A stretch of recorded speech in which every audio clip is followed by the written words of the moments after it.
Really wonderful to have you here and to be here for this very special occasion.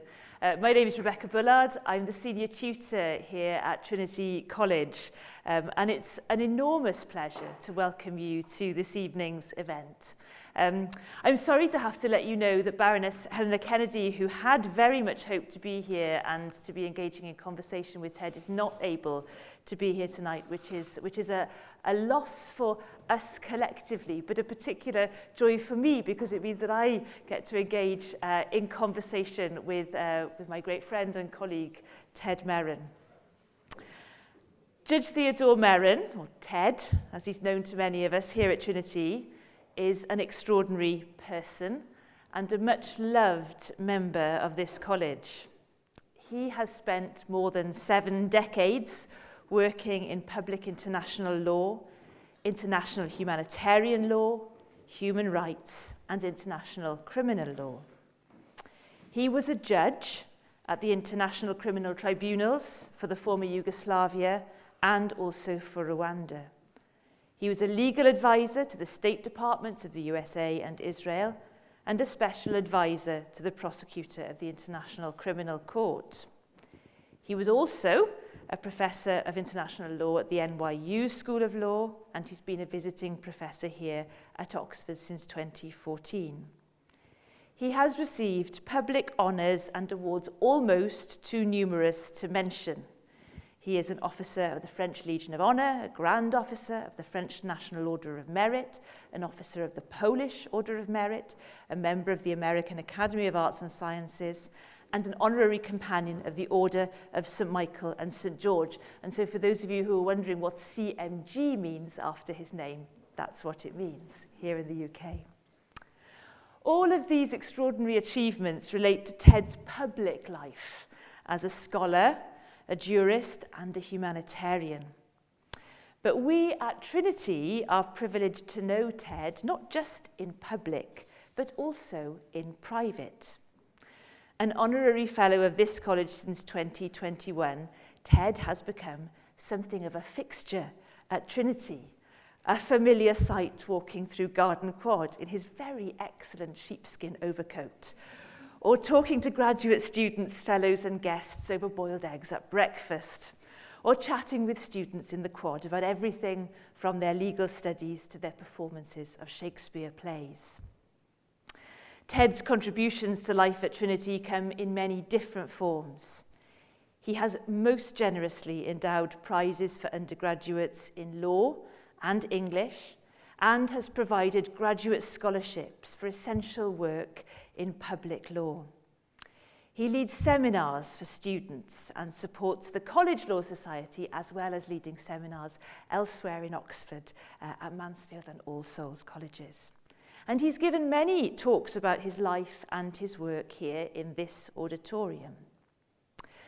But tonight's talk is a bit different from the ones that you may have heard before. Ted has spoken to us on previous occasions about his legal career, his reflections on the Holocaust, and his love of Shakespeare. But tonight his topic is even more personal. He will be reading to us from his newly published book of poems, poems on being, on love, and on grief, dedicated to the memory of his beloved wife, Monique, who died in 2023. Ted is going to begin by reading some of the wonderful poems in this collection, and I understand this is the first time that they have been read in public, so we are deeply, deeply honoured. And afterwards I'm going to talk to him about poetry and what it means to him.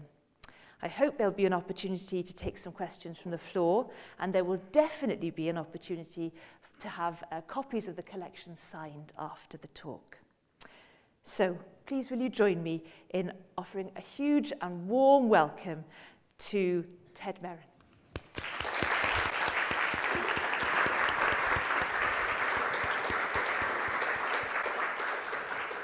Thank you first to all of you for coming in such a large number. I would like to thank Rebecca for her extremely kind and generous introduction, and for agreeing to have this conversation with me in the second half of this program. In the first half of this program, I will read some poems to you. And I'm sorry that Baroness Kennedy could not, for family reasons, be with us, but Rebecca did such a splendid job. I'm most grateful to her. Let me start with a poem which I wrote just a few weeks ago, a requiem for the children of Gaza, a poem inspired by the unforgettable faces of children, hungry children, fighting for a bowl of rice in a crowd of hungry people. So I will read that poem now, a requiem for Gaza's children. The barbarity of October 7, God saw it from heaven, but he did not stop the horrors, leaving them to cruel warriors. Gaza bombed out, collapsed burning houses, leaving out homeless thousands, or by rubble devoured, no furniture, family souvenirs, or bedding. Now only rubble, treading buried, suffocating bodies, whispering to be raised, from rigor mortis in the rubble saved. Whole neighborhoods flattened, crumbling skeletal walls blackened, flimsy tents not resisting winds or heat or cold in a place that always shrinks. Smell of burning flesh with incendiary bombs enmeshed, families decimated, their pain aggravated, hungry, bony kids without mothers, with blank, painful eyes like no others, fighting for a cup of rice, or just a bread, a little slice, or if it were a game of dice for life, to win at any price, to be only pushed back by the stronger once or twice. Black-robed mothers crying to heavens for the loss of their progeny, Levins. Left unanswered by Almighty God, how could he let it happen on his watch? Emaciated hostages clinging to life, in dark tunnels, desperate strive, praying for light and family's embrace and safe return to the grace. Fear, despair, and pain wear our prayers in vain. Dark clouds sending a dark omen for suffering and trauma so common. I wrote only one poem about my childhood in Nazi-occupied Poland. The poem which I will read to you describes a situation in 1942. The population of the ghetto in which we were forced to live had been deported or just deported to Treblinka gas chambers. My relatives hid me in attics of houses which suddenly became empty. They were dark, cold, and silent, and with the occasional barking of police dogs and search parties by German police. The solitude and the darkness were terrifying. Only daydreaming kept me going. I will read you that poem now. I called it, He Was a Lonely Boy. He was a lonely boy who grew up without a toy. He was kept out of sight, hidden from the light. He grew up with no mother to soothe the anxieties of a young boy's youth. He was without a friend, without a school, all alone in an empty room, all alone, always alone.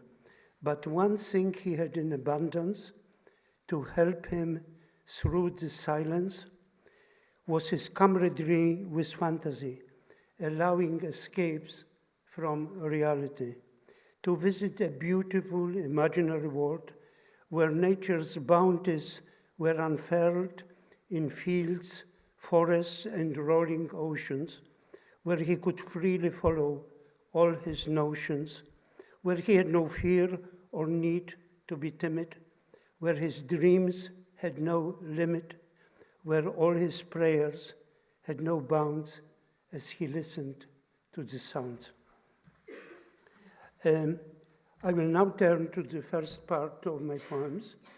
They describe the ambience of happy times, magnificent landscapes, and then turn to the contemplation of life's mysteries.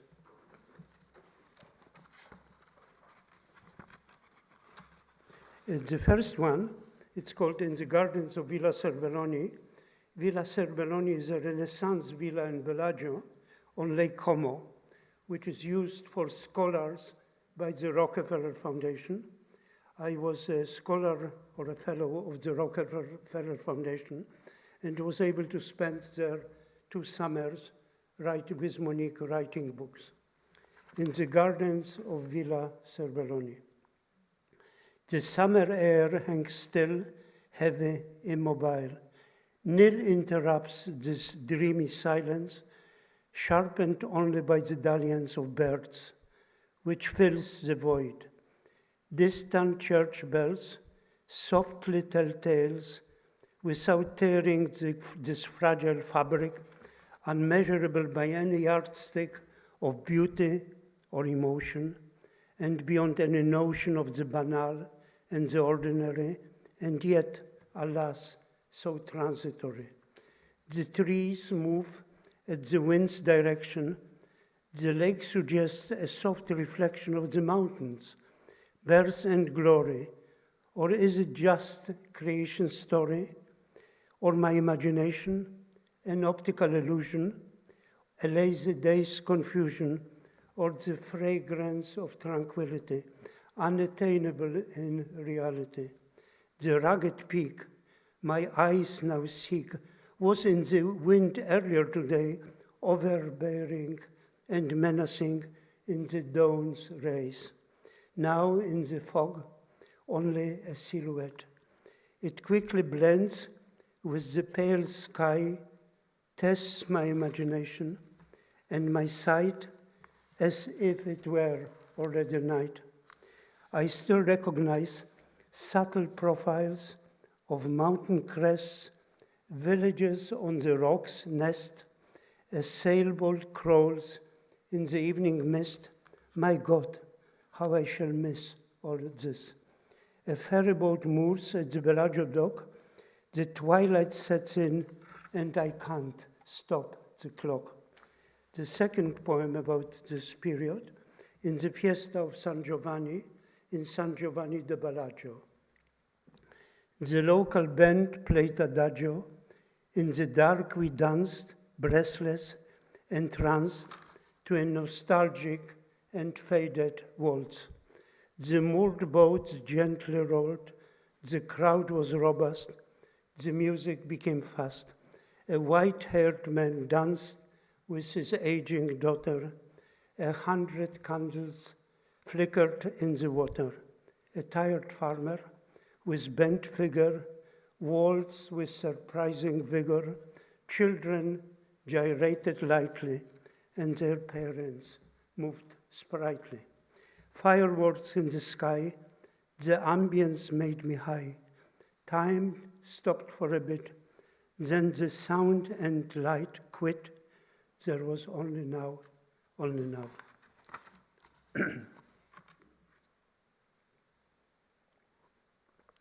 Existential questions. Are we controlled by blind fate, governed by our birth, its place and date? Why are some of us happier than others? For what do we owe thanks to our fathers? Are we guided by stars in their firmaments, by our parents' deeds and testaments, or by our own sins and our own omissions? Are we in the throes of struggling transitions that lead to a world of gentle ease, in which there is a lasting peace, teeming with fairness and humaneness, a world without wars, cruelties, or meanness? Or are we in transit to eternal oblivion, which awaits the human quadrillion? What is the secret of the cycles for which even confident disciples of science do not have an explanation? What is the depth of love's dispensations? How does one calculate the vast years alternating with love, fears, and tears? In the ebb and flow of tides of desire, some souls are extinguished and some set afire. Is that where joy holds hands with exhilaration, or are we displaced by disgrace and dejection? Do heavy clouds of existential sorrow sometimes give way in the wake of tomorrow? And what of brief clearings of intense rays? It's a never-ending cosmic quest for survival, the struggle for life since humans' arrival. The human conditions, a constant reminder. Are we here by the grace of a grand designer? A hug, a squeeze, a gentle kiss, and it all comes down to this: cycles of ease and stress, a rhythm of life and death. Shipwrecked. Two shipwrecked souls in a stormy ocean are swaying close in constant motion.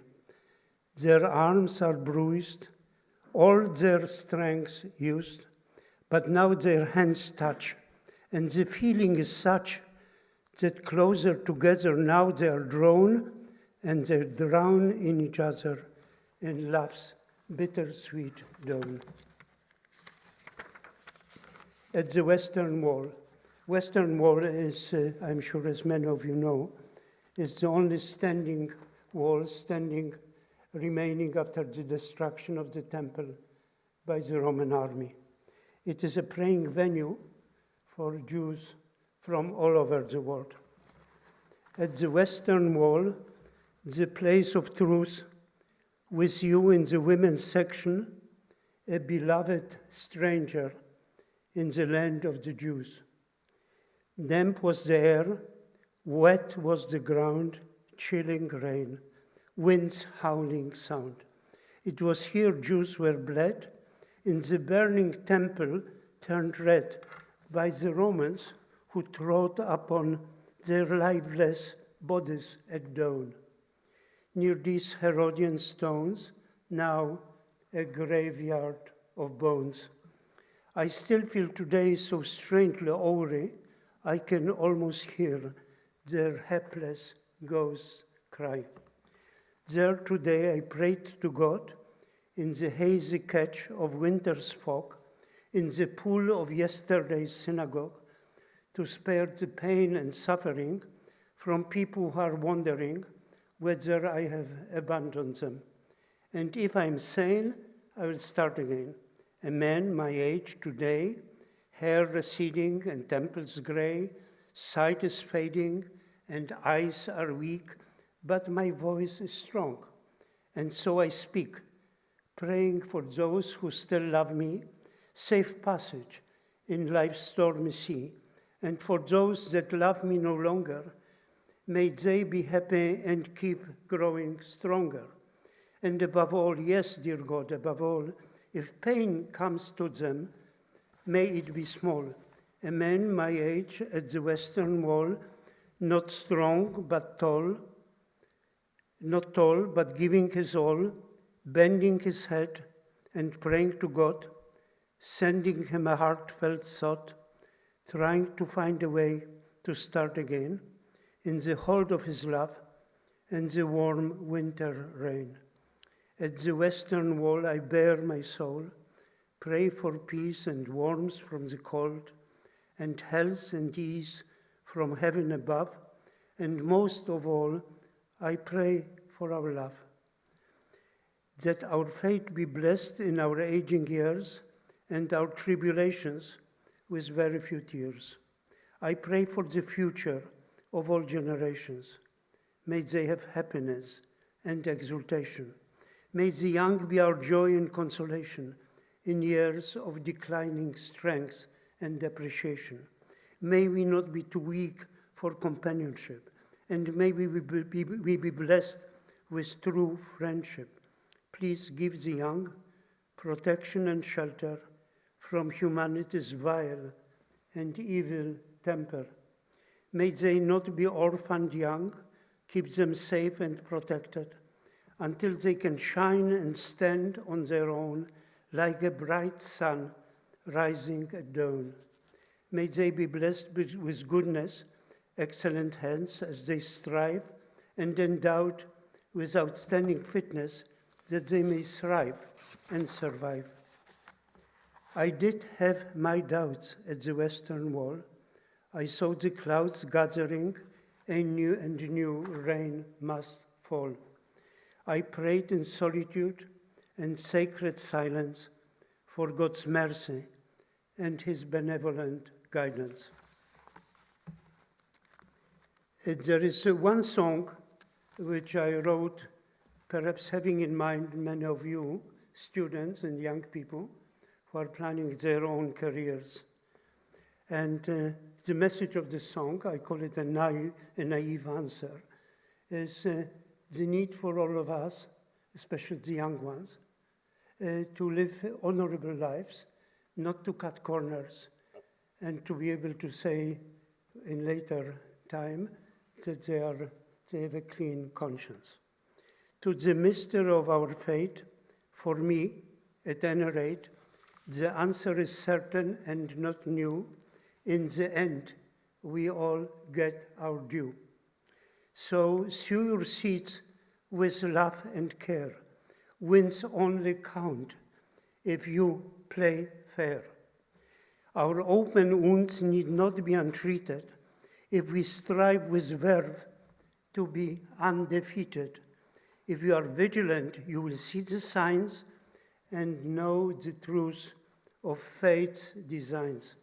We must always strive to be our best and at the ready for all life's tests. Mercy and anger walk hand in hand, but know for certain that life can be grand.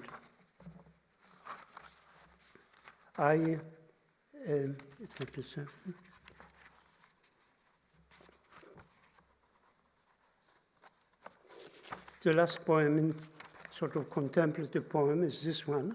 I call it Memories. Stealthily through the crack, old memories enter and go straight for my vulnerable nerve center. They are bittersweet or mostly bitter ache, thoughts that should lay dormant, suddenly awake.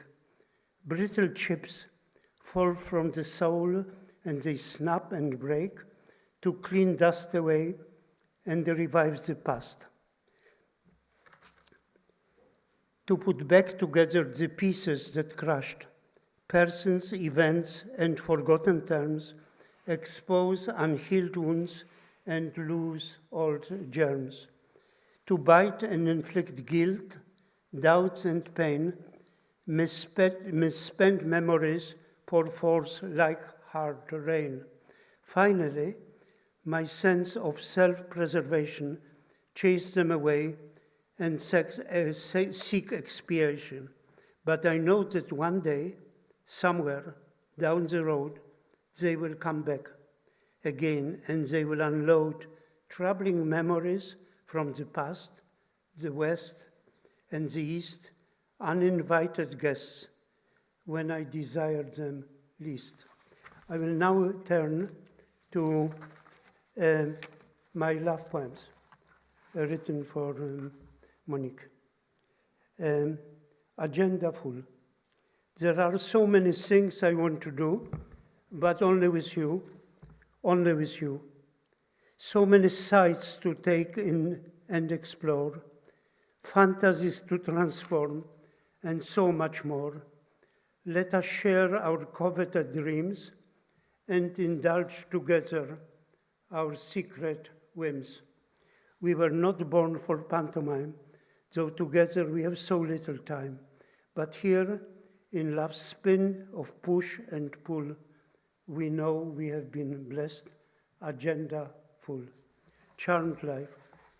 I hope I do not sin when I say that with you near me every day, I live a charmed life, without strife, without tension or negation, without clouds and without doubts. Have I told you that you are my paradise? I can see heaven in your bright eyes. You will have no cause to doubt my love. I swear this to all the gods above. I have lived a charmed life, it's true, and it's all because of you, all because of you. So little time is left, so little time is left, and soon you will take my leave, but don't decry the theft of our sublime happiness. There is no need to grieve. And love's embers burn, happiness as love's embers burn, happiness will return, serenity and peace will come with ease, without a doubt, all fear wiped out. And what shall survive? To surely thrive? Only affection, without any question. A tick of a timepiece, rekindled, relighted, soul does not cease. Will we be reunited? Our last dance of love, by bright stars above, will last forever.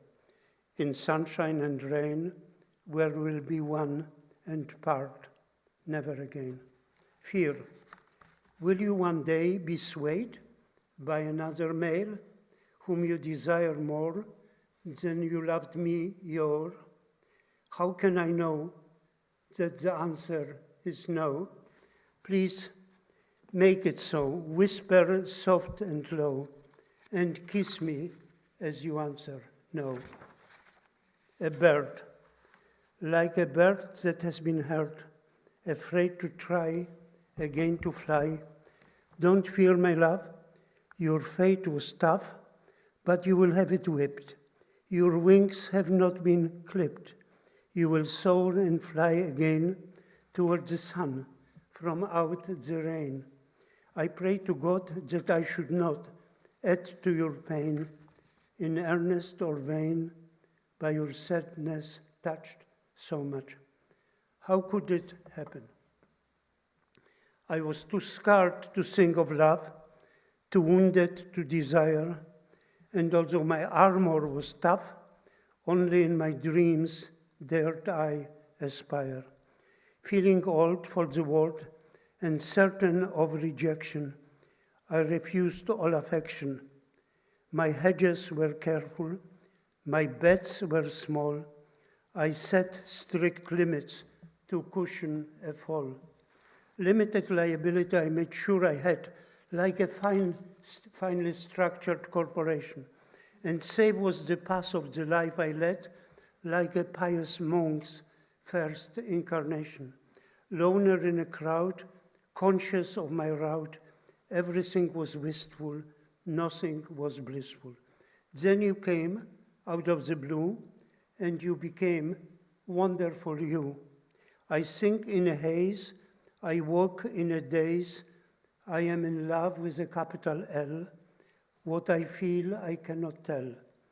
Was it your shy smiles, your soft female wiles, your remoteness from Ryle, your humility, your integrity, or your ability to be just yourself, so truthful, your manner so innocent and useful? Now I dream again. I walk a wholly new terrain, the mountains of the world, the valleys of the cross, forests evergreen, beaches clean, pristine, with you by my side, riding love's high tide. With you, the sky is the limit. Although I am anxious and timid, with my eye fixed on the goal, I played the whole bankroll to conquer happiness and vanquish emptiness. You touched me so. You touched me so is my first poem ever, which was published in the Oxford Review of Books. It's also one of the shortest. You touched me so. You touched me so, and I don't know. Is my pain in vain? No, it is true, because of you. December in East Hampton, for those who have not been in that part of the United States, East Hampton is on the eastern end of Long Island. It has magnificent beaches. In the summer, it's absolutely full of people. In December, when Monique and I walked there on the beaches, it was completely empty. December in East Hampton. The ocean in constant motion. The waves that no one tames. The seagulls in their flight. There is no one in sight. The sand is white and wet. Your cap, my love, is red. The air is clear. Our only tear is of happiness. Our heart's readiness to stop the clock in the deserted dock.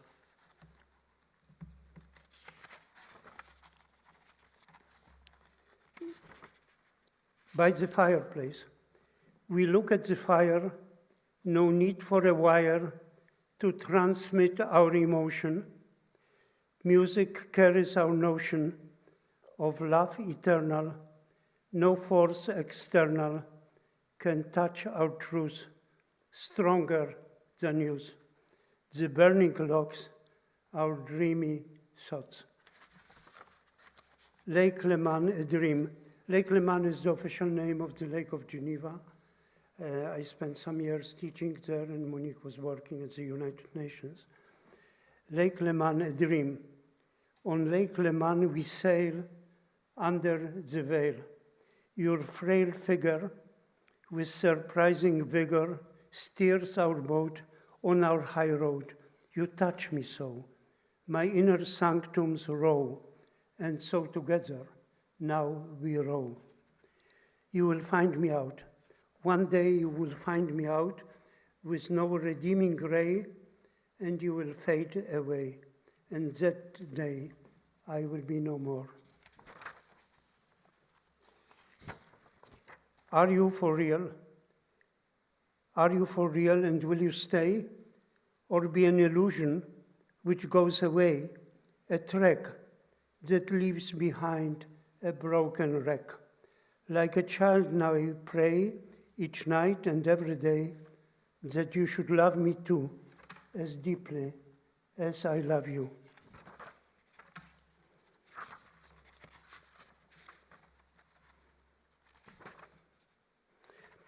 I will end this part with a happy poem.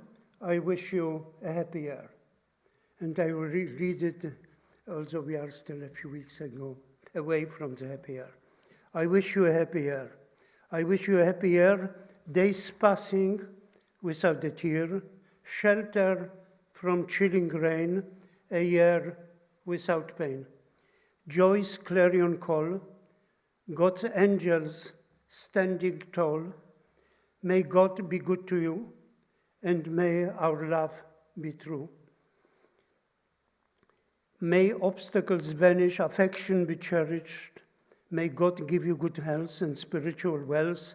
May He give you long life, full of hope and love light, love in great density, laced with immensity, a year without tension, of rancor not a mention, safe in a circle of trust. May our love repel all rust. And so, my dear, from far yet so near, I wish you a good rest, and this year may be the best.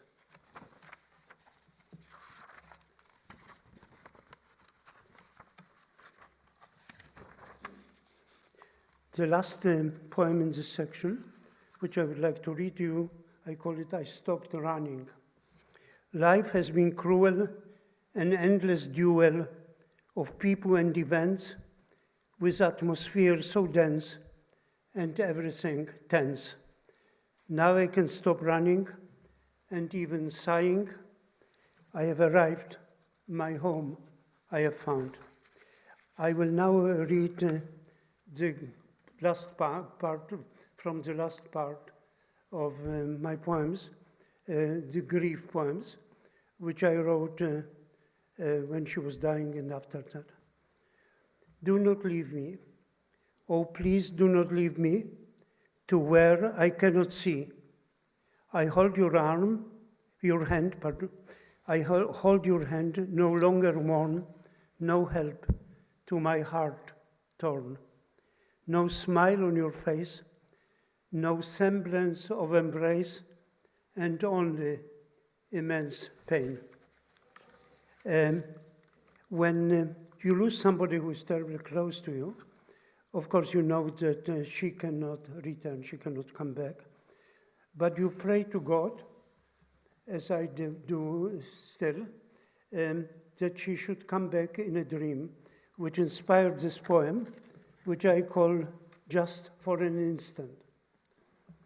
Send her on a furlough so she can fly below, just for an instant, all this distance, beat in a dream, transported by a beam, let her come as she was, without her angel's host, and without her hello, just with her own glow, telling me she loves me so.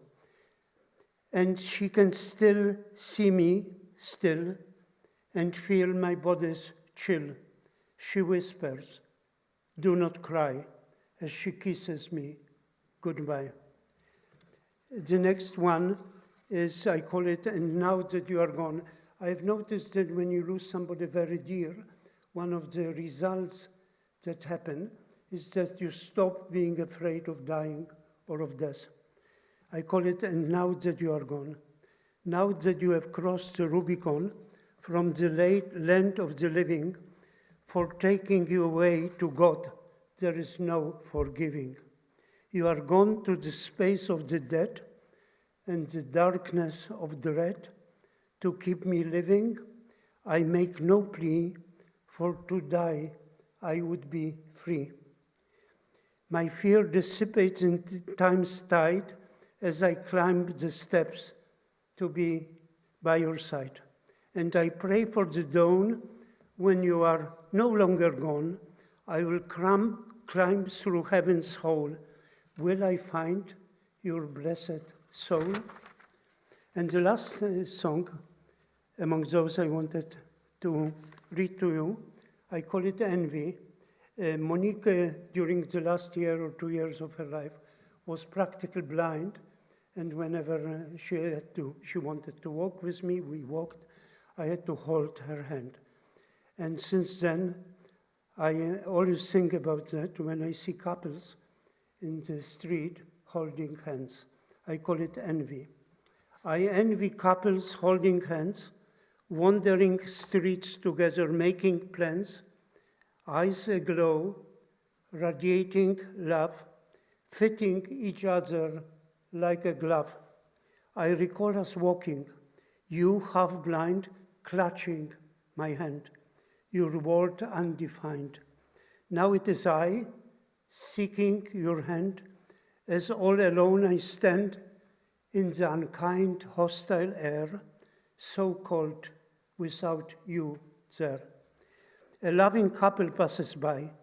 I feel a tear fill in my eye, and then for a moment or two, I am lost in longing for you.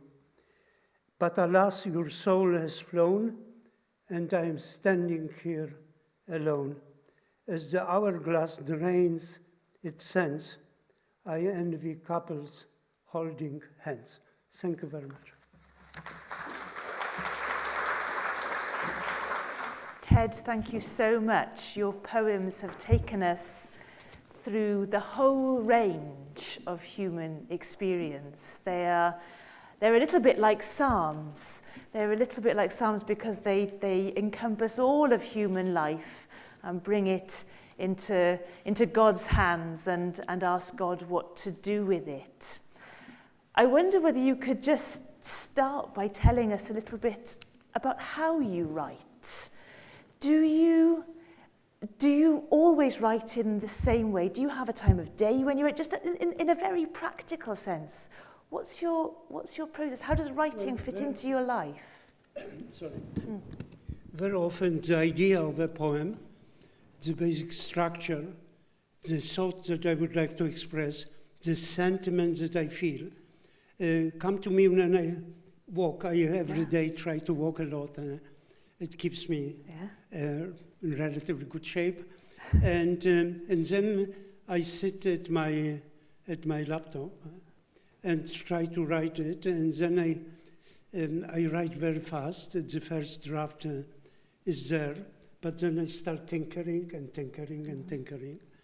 And most modern poets do not write in rhyme. Mm-hmm. I myself feel that poems which are written in prose do not have this, it's almost like music without melody. Mm-hmm. And I think we do not remember them so well, we are not so touched by them. So I always try to have rhymes. I ask my publisher of poetry, who is herself a poet laureate, how does she feel about writing with rhymes or without? And she said, well, I'm writing sometimes with rhymes, sometimes sometimes without. But when I ask an audience, would you like me now to read a poem with rhymes or without? 90% of the people shout rhymes, please. And so I enjoyed playing this endless game of fitting words into rhymes. Wonderful. Do you read them out loud to yourself? No. Do you listen to them? No. You're only in your head? I only impose this on you, not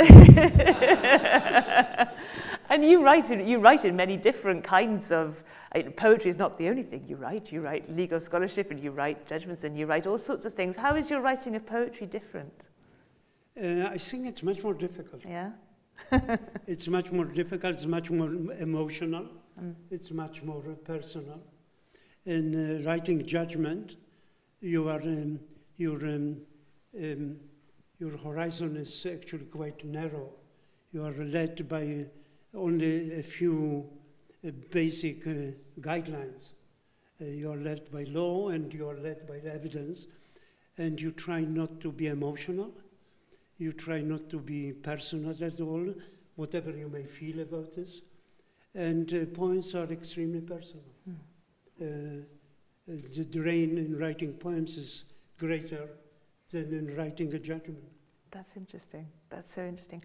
Your poems reflect very personal themes all the way back to your childhood, and then through the poems that you write about, well, as you say, being love and grief. They're very intimate, very personal poetry. How does it make you feel to read them with an audience here? They're very intimate, and we're very privileged that you're sharing them with us. What are your reflections on that? Well, they are not intimate in the sense that they are secretive. No, but they're very personal. They are personal, and yet I believe that they reflect sentiments that many of us have had, have now, or may have in the future. And actually, if I would think that Monique can listen to us, I thought that she would be very glad that I'm sharing poems about her with my students and with people who are not my students, and to whom I'm very grateful for having come here. I know that in the past you've credited Monique with your love for Shakespeare. That's right. And is she also at the heart of your love for literature more generally, or were you interested in poetry even before meeting her? Sorry, the last thing I did not quite understand. Did Monique make you a reader, I suppose, of poetry, or did you always have that love? Well, I always liked to read. I think that when Monique persuaded me to write something about Shakespeare and chivalry, at the very first I was quite reluctant, knowing my knowledge of Shakespeare at that time was limited to High School Macbeth, and that was not an adequate basis. And then she insisted on taking me to Laurence Olivier, Henry V, and one of my sons joined her and persuaded me to see the Kenneth Branagh more recent film. And I became completely fascinated during, this happened during a period I was visiting a fellow at All Souls, and I found that my colleagues in All Souls and a person outside, very close to, geographically to us, a fellow of Balliol, Maurice Keane, were all extremely kind in encouraging me in my very amateur Shakespearean endeavors, and it told me what to read. And I was particularly interested in Shakespeare. One of the questions that I found extremely intriguing was to what extent the ideas which are expressed in Shakespeare's histories reflect the views of his protagonists or Shakespeare himself. So what occurred to me was to see to what extent Shakespeare, in writing them, and he was very faithful in writing to the chroniclers, in what cases he decided to depart very clearly from the facts, from the story, from the sentiments expressed by the chroniclers. And I started writing amateur stuff about Shakespeare, and I tried to have one article about Henry V published in the American Journal of International Law, of which soon thereafter I became editor-in-chief, and I had tremendous difficulties in having it accepted by the editors, saying this is more literature than law, and we are a legal journal. Eventually, I accepted all matter of corrections or changes they wanted. I was very anxious to have it published. And then I published my first Shakespeare OUP book, and it was called Henry's Wars and Shakespeare's Laws. And the person who is here today in the audience, very, very famous scholar, Sir Adam Roberts, wrote a blurb for which I'm very grateful, for my first Shakespeare book, and he said, and since then I've been very cynical about scholarship. He wrote, Meron is a master of the subject. Now, to say about this was an act of tremendous Christian kindness, and I'm very grateful to him. Adam, thank you very much for that. But to say that this was accurate would be a tiny bit of an exaggeration. But it was very kind of you. I noticed in the first poem that you read to us about your childhood, it's in the third person, so you write about yourself as a little boy and you refer to you as he. And I wonder about using poetry as a way to think back through the past, and at what point we become who we are now, and at what point we remain characters in our own stories.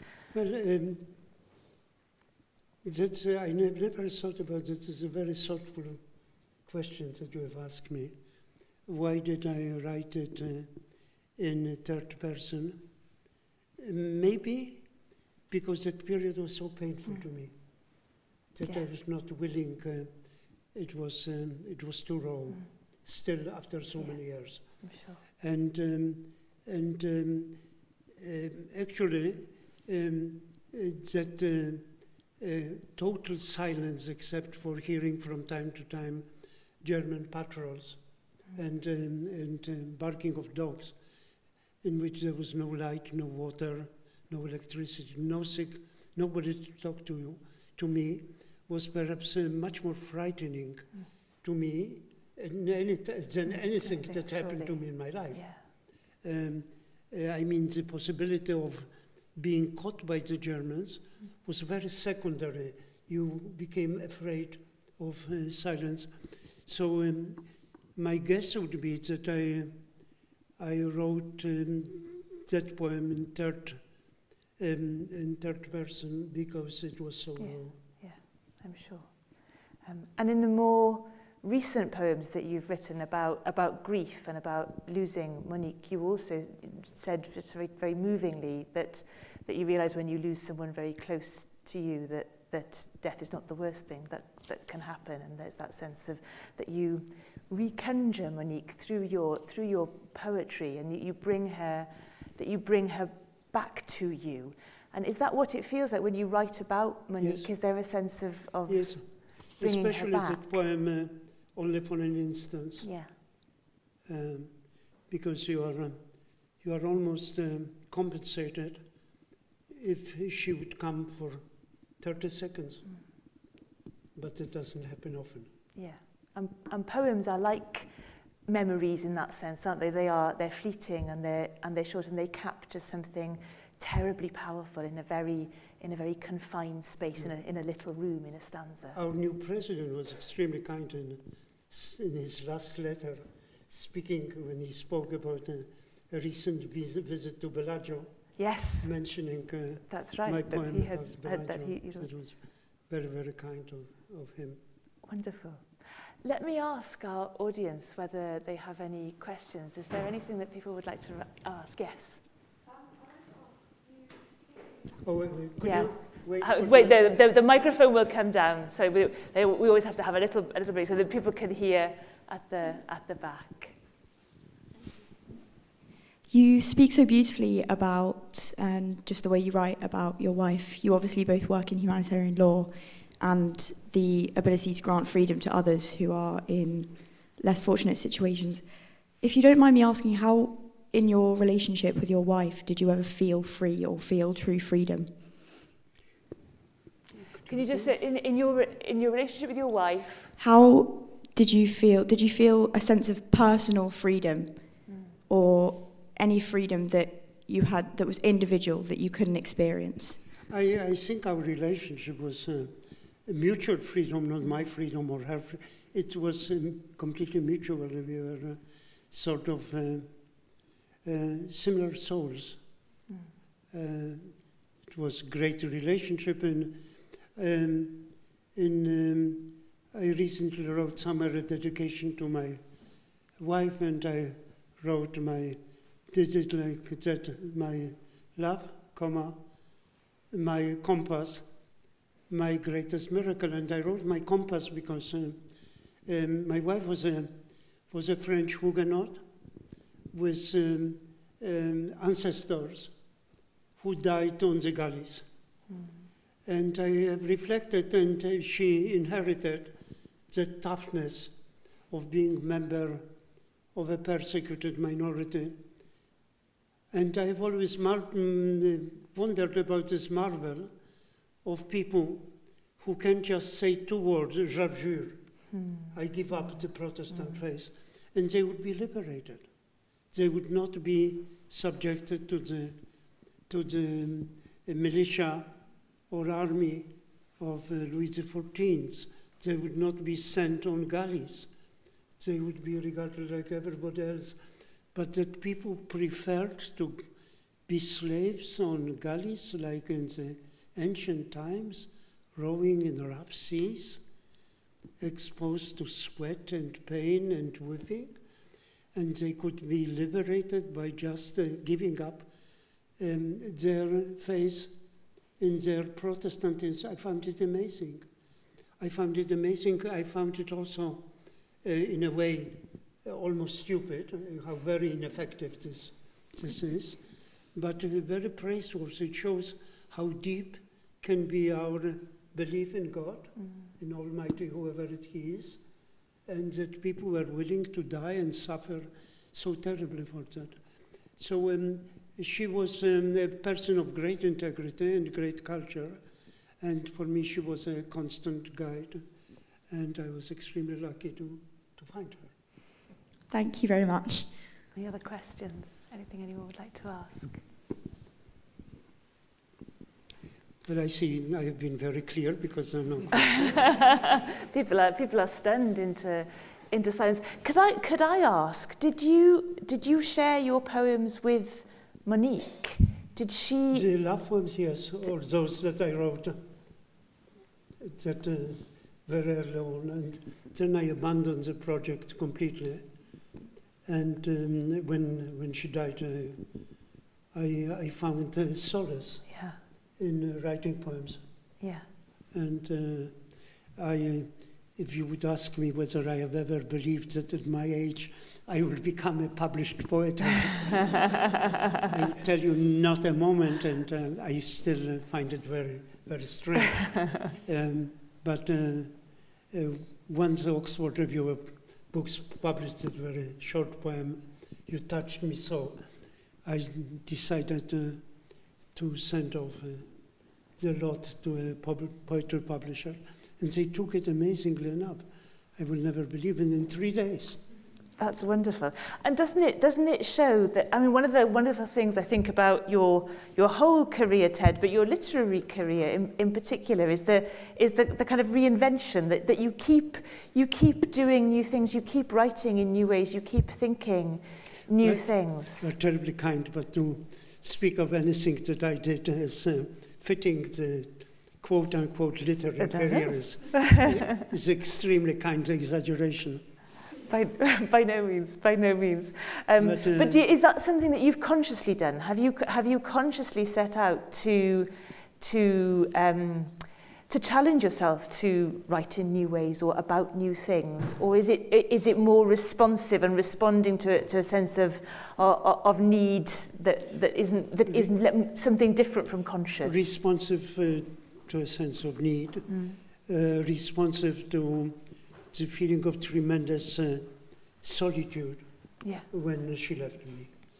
And I found that writing about her, those little short poems which happened, and most of them happened in real life, like the one rowing on Lake of Le Mans. And I used the similarity of the row, R-A-W, and R-O-W. Yeah. Which worked out very well there. Yeah, absolutely. That's wonderful. But I would like, now that I have published one little book of poems, perhaps one day write another one, and the theme on which I would like to write another book of poems would be war. And I will use the Requiem, if I do it, I will use the Requiem for Gaza's Children as the opening poem. I was going to ask you about that, because something that was conspicuous in its absence from this volume is the work that you did, when you were working in the International Criminal Tribunals and thinking about the horrendous things that you have digested and processed in relation to the former Yugoslavia and Rwanda as well, and you have had huge experience of war and its after effects in your own personal life and in your professional career.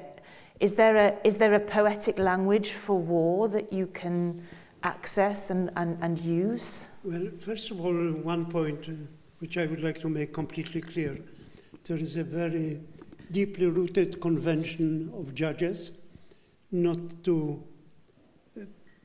write, even not to discuss typically their judgments. Judgments should speak for themselves, and most of us, avoid writing about them. So I don't think that I would write about anything as such which would be similar or would have been triggered by judgment. But one cannot be moved by situations which come up in the facts which are argued before us. Typically, they are terribly tragic. Not only cases of killing and murders. I was sitting in a case which my very first case in an appeals chamber, my very first case at The Hague, was a case of several 20-30 Serb soldiers which occupied a city in Bosnia-Herzegovina called Foča. And they sort of enslaved a number of Bosniak Muslim girls and used them for several months as sexual slaves. It's a horrible story. Now, I don't think I would ever write about the judgment, but I may very well write about women's integrity, protection from protection from all those horrible things that I witnessed as a judge, and I sometimes think that it's the most wonderful thing in a way that happened to me, that having survived the horrors of the Holocaust and having lost most of my family to the Nazi slaughter of Jews, that some tens of years later, I became a war crimes judge, and I was given this opportunity to try and write in a way modern international criminal law, which was for my morale, for my emotions, but also intellectually, extremely exciting. And I am the one period in my life I would never have changed or rewritten was the period, the 20 years or so. I was a judge, and most of that time I was presiding the appeals chamber for both Yugoslavia, former Yugoslavia and Rwanda, and presiding the courts as institutions. So this was a tremendous opportunity for which I'm so grateful to God. Those things you cannot plan, you cannot expect. They just happen or don't happen. And, I think that's a very modest way to think about it, but I think, it's interesting to hear your reflections. That's true. I often, and perhaps I should, on that I would very much like to write a long poem, the role of luck in life. It's something that we cannot count on. It's something that is certain transitory when luck appears. It's ephemeral. Sometimes some people are lucky and have more of those opportunities to jump on the luck when it appears. Some just do not have those opportunities. But it's so important for all of us when we have those glorious moments, when we have a luck and opportunity to do that. I remember I was a counselor on international law to the State Department. I was left my teaching duties for a year or so, and it was a very exciting period. And during that period, just before that, I was a member of the U.S. delegation to the Rome Treaty, which adopted the text of the statute of the International Criminal Court. And then I was working in the State Department, and I never expected that there would be an opportunity to present your candidature for becoming a judge, and suddenly an extremely good judge, far better than I, Patricia Walt, who was a judge in the federal court in Washington, D.C., had to step down because her husband was ill and she had to return from The Hague to Washington, D.C., and there was advertisement in the State Department. And I said to myself, well, it would be wrong for me not to try, having passed through all of that. It will never happen, but I will try. And it worked. Wonderful, wonderful. And that it's interesting that you say that you when you were reading your poem, so it was a poem about Monique, and you offered the students in the audience some really important advice, which is to maintain integrity in all things and to be able to reflect back on one's life with good conscience. You've taught us another lesson now about taking opportunities. Is there advice that you'd give for people about writing poetry and what role it should have in our lives, or about other things? Well, Hillary came into Trinity yesterday. Dame Hillary Balding, the last president of Trinity, bringing the Weidenfeld Fellows. She has 30 Weidenfeld Fellows, and to my amazement, 29 of them came, which was a very nice turnout. And I was asked to speak a little bit to them about careers, possibilities, and so on. So I said, I spoke about the tremendous importance of integrity. I said, if you become lawyers, don't ever write anything if you ask yourself that you would not have written it if somebody would tell you that the following day this would appear in the New York Times or in the Guardian of those. In other words, never cut corners, because, and one of my poems deals with that, because eventually it will catch up with you. Don't be afraid of changing careers. I think that changing careers, changing direction for lawyers, changing even the subjects of law in which they specialize, is so important in sort of keeping our minds young and fresh and adventurous. But particularly, don't cut corners and live an honorable life. I ended that presentation to students yesterday with citing from the Duchess of Malfi, when she says, when the protagonist says, the most important thing in life, that the Lord of Truth, is that somebody will say, you were honest, you followed integrity. And all of us should do that. Wonderful, thank you. Just before we close, are there any other last questions? I'm keen to give people an opportunity to ask Ted anything that they might want to. We've had a hugely wide-ranging series of ideas. I think that's Fernando over there. Thank you very much. I just wanted to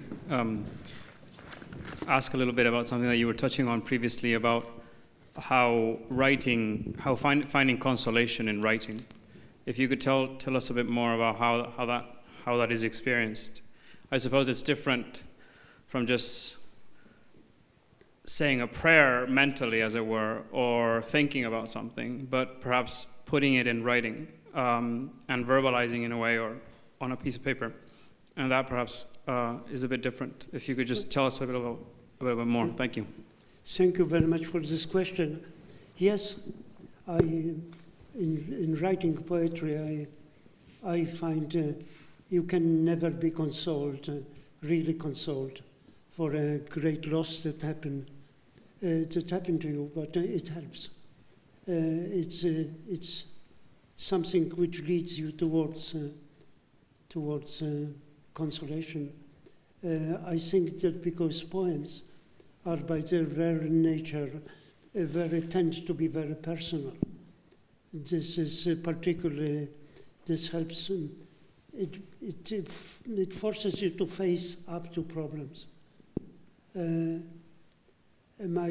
poem, The Envy, was extremely personal, and I felt that writing it really helped me, because in my daily life, I encountered this problem of looking at couples of lovers holding hands as something extremely poignant, as something that I felt touched me very deeply, and writing that poem, it helped.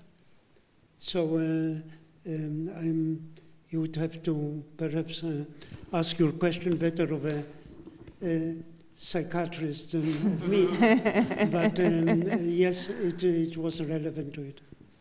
Wonderful, thank you. Any last question? Well, Ted, you have taken us on an extraordinary journey through your life and through your writings. You've touched the most profound parts of human experience, of grief and of love and of fear, but also of hope and optimism for the future. And you've given us lessons in life, and you've given us lessons in love and lessons in poetry as well. And for that, we are enormously grateful to you. So will you join me in thanking Ted Meron enormously for the poetry? Thank you, Ted. Thank you so much.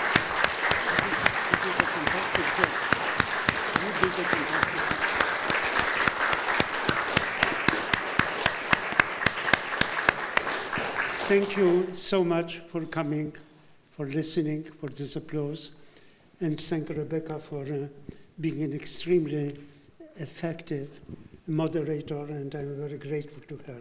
It is a privilege and a pleasure, Ted.